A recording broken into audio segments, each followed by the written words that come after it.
I know it's probably a little cliche, and I understand that, and personally, I've decided I don't care. I wanted to start maybe like a small series on getting into Warhammer, because when I started, I had to figure everything out on my own, and it's intimidating and it's a lot of information to take in at once, and I didn't really know what I was doing, and I kind of made it up as I went along, and I wish I had someone who could kind of explain it to me in more like basic terms. So, be the change, right? Anyways, this is also like my third time attempting to film this, and I do apologize if you hear my cats running around. They just ate and they've got zooms, so they're doing that, bless them. So this video, I'm just going to go over basic supplies that one might need, and if you've already got stuff and you're like me and you're also nosy, you can just kind of see what I use, because I always like to see what kind of interesting tools people are using for, I don't know, building and sculpting and scraping and painting. So this is that for you if you're already into Warhammer, and if not, I'm just going to go over different tools and different levels of tools. So if you're just starting out and you don't really have a lot of money, making the hobby basically as cheap as possible. So first, you have your sprue. Obviously, this is my little Lazarus sprue.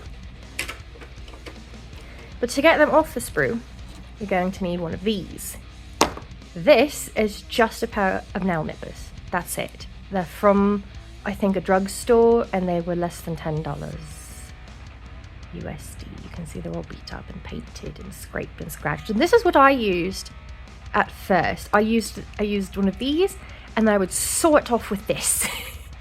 Not the best. I stabbed myself many times in the process, but I survived. My hands made it out, though with a few new scars. Then I upgraded to one of these, also kind of gross. It's just kind of flush on one side, and it goes in on the other. So if you want to go flush against the sprue, you can use this, or if there's like a bit that kind of sticks out. And I've cut parts off of sprues on accident before, because sometimes you can't really tell, and if you can't tell, it's easier to just kind of use this end up against the piece. But these also not very expensive. I think these were 20 USD, I think. They also make a cool little like clicking noise. Then just an X-Acto knife, any X-Acto knife. I have an old one. This is my old one that I don't use anymore. This one's way too heavy. I do like, this is just the army painter one. I actually preferred this just because of how I'm very stabby, and I shouldn't be. But it also helps if I scrape stuff. Let me grab a sprue. I hold and I just, like a pen against the blade, which you should not do. Do not do this, and then just scraping. You should probably be a little more gentle, a little more like that, maybe away from you, knives should not point towards the body. Safety first. So don't do what I do. Do not get, you probably can't even see it, don't get knife lines in your fingers. I don't know what you would call this. I've heard a lot of different names. I think it's just like a hand drill. Mine's gross because I used it to clean out paint. This is neat, just for drilling out barrels of guns. You see there. I don't know if that one came done or if I did that one.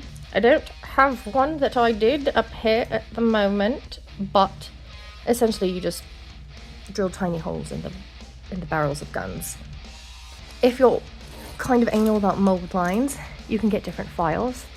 This is just a basic, ignore the paint, nail file from whatever drugstore. These are army painter ones. I use this to help with barrels again, and this I use to help flatten things. So just kind of angle it down and just scrape. Oh, I've knocked over my glue. It's been very useful. I have two different types of tweezers. I have a broadhead one, and then these. I love these. You can see they're bent, they've been used, they don't fully like line up anymore. But these have gotten, this I might have gotten for like $4 and worth every penny. Honest, worth every penny. And the major one, paintbrushes. So I've used all kinds. I have pro ones, I have basic acrylic ones from just a craft store, and then I have the Citadel ones. These are fine, but they're way too expensive to be looking like this. You know? Way too expensive to be looking like this. These were... I'm trying to remember how much I paid for these. Not a lot. And they hold up just fine. This is just a dry brush. And then these are different sizes. You can see the sizes right here. That one. I don't even know the size that is. It's just dry brush. And then you have Pro. So this one's synthetic, but this is a sable. I'm starting to use sable. And I get it. I understand. It holds up a lot better, as you can see. But as far as painting, I don't really notice a difference. In the way that the brush holds up, big difference. Like cleaning it and taking care of it, it doesn't end up like this after like a month of use. So far, we'll see. This is my hot take right here. There is no difference between these two. They are the same glue. They both smell awful.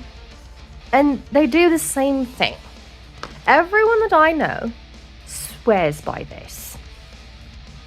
Fine. That's fine. You can have your opinions. This is the same thing.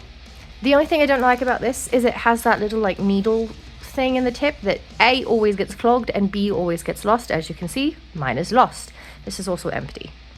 Oh, is it actually? No, it's not. It's halfway full. Oh god. Oh. And then this is just whatever cheap glue I can find at a craft store to use for stuff like this. Now I do actually have a preferred, I guess, brand for basing. Obviously, but you can really just use anything. Like this is just from, again, random stuff I found at a craft store. And then honestly, same thing with paints. So I do have a lot of, let me try to move this. I've got a lot of Citadel paints because they work perfectly fine. I like the color ranges, I like the consistency. It just works for me. But I also use just regular acrylic paint. This one is a color shift that I used on this guy, so you can kind of see it on the end there. I've also got these kind of chromey paints. I have not used this one yet, but I think you would know who it would be for. I've tried Pro Acryl. Not super impressed with the consistency, but I am going to the store later in the week to get more paints, and I want to try some more. I've got different effect paints, so this is just kind of like a rust effect. I've got oil effect. I've got the blood that exploded on me still here. There's still actually a lot in here, surprisingly, even after the explosion.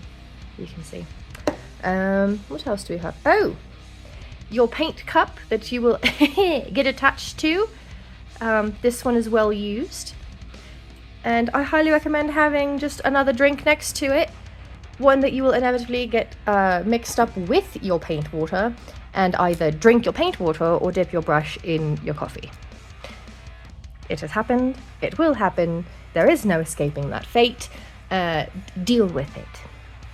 Finally, really. Just different basing stuff. Again, Citadel has perfectly fine basing materials. Let me grab. This is that one. This is the black. That's what it looks like. I don't have one of the tan ones ready, but I also, again, if you want to upgrade, I use the same thing. This one's empty, as you can see. So I used this for this base here, and this is going to, oh, yeah. This one is my favorite, actually. I love the black one because you can do a lot with it, but that is the base for this changeling.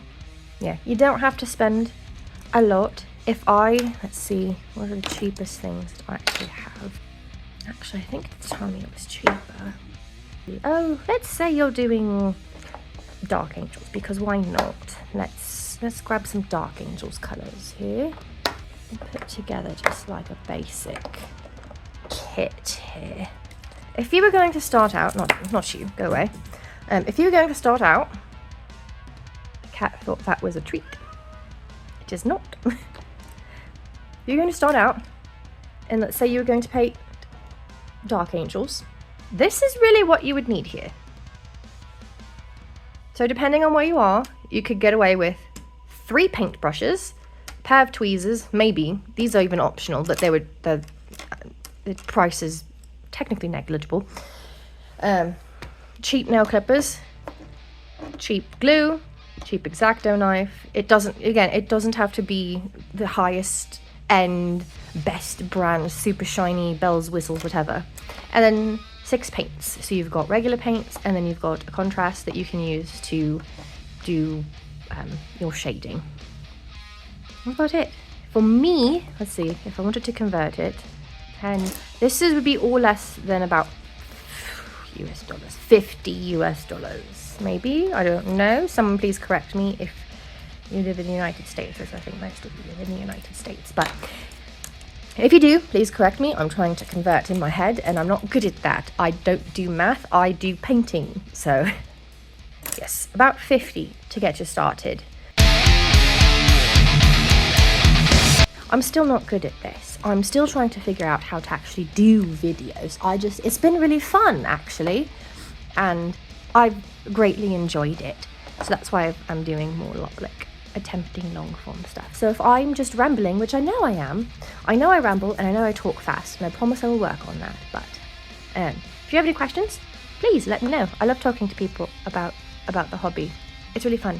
And I like talking to new people about the hobby, because join us. It's not a problem. I promise. We're not addicted to plastic. It's an investment in the future. That's what I'm going to go with. Okay, thank you. Good night.